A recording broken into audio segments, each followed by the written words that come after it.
You are not lazy. You are not untalented. You are distracted, and the enemy planned it that way. He does not need to destroy your purpose. He just needs to steal your focus. One notification, one worry, one wrong relationship, one endless scroll, and before you know it, years have passed. The dream is still there, but your attention is gone. There are 7 habits that stop this. 7 habits that make you harder to distract, harder to manipulate, harder to pull off course. And they all start with one verse. Let's go. Hebrews 12:1 says something most people read too fast. Throw off everything that hinders and the sin that so easily entangles, and run with perseverance the race marked out for us. Notice the order. First throw off, then run. You cannot run your race while carrying things that slow you down. And here's what most people miss. It does not say remove only sin. It says remove everything that hinders, even good things, even neutral things, even things other people can handle. If it slows your race, it has to go. Because distraction is not always evil. Sometimes it is simply unnecessary. And unnecessary things become the greatest obstacles to extraordinary lives. Habit 1, know your assignment. The easiest person to distract is the person who does not know where they are going. Think about that. If you have no clear destination, any direction looks convincing. Any opportunity looks like destiny. Any voice sounds like guidance. Proverbs 29:18 puts it bluntly, where there is no vision, the people perish. Or in another translation, the people run wild. No restraint, no filter, no focus. Because focus is not just about saying no to bad things. Focus is about knowing what to say yes to. God never called you to run every direction. He called you to run one direction.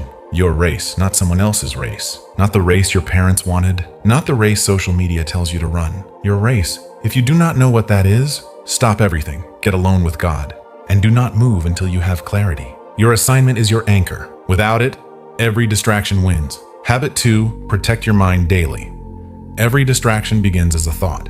Before you pick up your phone, a thought told you to. Before you spiral into worry, a thought opened the door. Before comparison steals your peace, a thought invited it in. The battle for your focus starts in your mind. Romans 12:2 says, do not conform to the pattern of this world, but be transformed by the renewing of your mind. Renewing, not a one-time decision. Not a Sunday sermon. Daily, repeated, intentional. Your attention is one of your most valuable spiritual resources. Whatever captures your attention eventually influences your direction. So here's the question. What are you letting into your mind every morning? Because the first thoughts you accept set the tone for everything that follows. Protect the gate. Habit 3, eliminate what slows you down. Imagine running a marathon. Now imagine running it with a backpack full of rocks. That is what most people are doing, spiritually. They are trying to run their race, while carrying things God never asked them to carry. Hebrews 12:1 says throw off everything that hinders. Everything, not just the obvious sins, the unnecessary commitments, the draining relationships, the constant noise, the habits that numb instead of sharpen. Something can be harmless and still be a hindrance. Something can be good and still be distracting. Something can be enjoyable and still be slowing your progress. Most people think productivity is doing more things, but the truth is, productivity is doing fewer things with greater focus. Success often comes from saying no, not yes. What is slowing you down right now? Name it, then throw it off. Today, not tomorrow. Today. Habit 4, be comfortable with missing out. This habit is becoming rare because modern culture teaches you to fear missing out. You must know what everyone is saying. You must be at every event. You must keep up with every trend. But here is the cost. The more you try to be everywhere, the less present you are anywhere. Deeply present people are deeply powerful people because God speaks in stillness. He does not shout over noise. You cannot hear heaven clearly while constantly listening to earth. Jesus himself pulled away regularly. The crowd wanted him. The disciples needed him, but he chose solitude because he understood something we keep forgetting. Missing out on noise is never missing out at all. It is creating room for what actually matters. What would happen if you missed 1 week of scrolling? What would happen if you missed 1 drama cycle? Probably nothing, but what would you gain? Clarity, peace, direction. Be comfortable with missing out. It is not a weakness. It is a filter. Habit 5, practice deep stillness with God. Most distractions become powerful because people never slow down long enough to hear God's voice. You react, you respond. You scroll, you stress, but you never stop. And in all that motion, discernment disappears. Psalm 46:10 says, be still and know that I am God. Stillness is not laziness. Stillness is awareness. It is the moment you stop reacting and start discerning. When you practice deep stillness with God, the noise loses its grip. The urgency fades. The distractions reveal themselves for what they are. Temporary, loud, empty. Here is the test. When was the last time you sat in silence, with no phone, no music, no agenda, just you and God? If you cannot remember, that is your answer. Make space for stillness. It is where focus is born. Habit 6. Focus on obedience, not outcomes. Most distractions are actually disguised worries. Worry about results. Worry about what people think. Worry about whether it will work. And that worry pulls your eyes off the path. Matthew 6:34 says, "Do not worry about tomorrow, for tomorrow will worry about itself."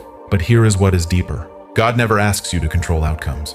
He asks you to obey. That is it. Obedience is your responsibility. Results belong to God. When you focus on outcomes, you become anxious because outcomes are not yours to control. When you focus on obedience, you become focused because obedience is always within your reach. One step, then the next, then the next. Not the whole staircase, just the step in front of you. That is how you run your race. Not by calculating the finish line every second, but by trusting the one who marked the course. Habit 7. Keep eternity in view.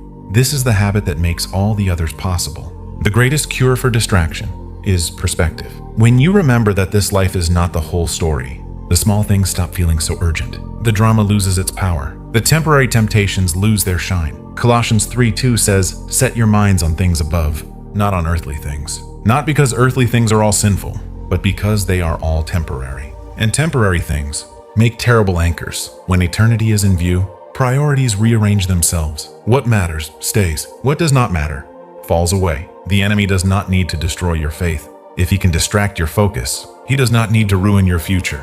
If he can keep you busy with things that do not matter. But perspective breaks that scheme. Eternity is the sharpest filter. Run with the finish line in mind. Now step back. Look at all 7 together. Know your assignment. Protect your mind daily. Eliminate what slows you down. Be comfortable with missing out. Practice deep stillness with God. Focus on obedience, not outcomes. Keep eternity in view. Do you see what these habits actually do? They do not just make you more productive. They make you harder to distract, harder to manipulate, harder to confuse, spiritually resilient, mentally clear, deeply anchored. Every distraction removed creates more room for purpose. And purpose is what you were made for. So here is the real question. Which of these 7 do you need most right now? Be honest, because awareness is the first step. If this brought clarity today, type focused in the comments. Not as a trend, as a declaration. Your race matters. Your focus matters. And the God who called you will give you the strength to finish. Stay focused. Keep running.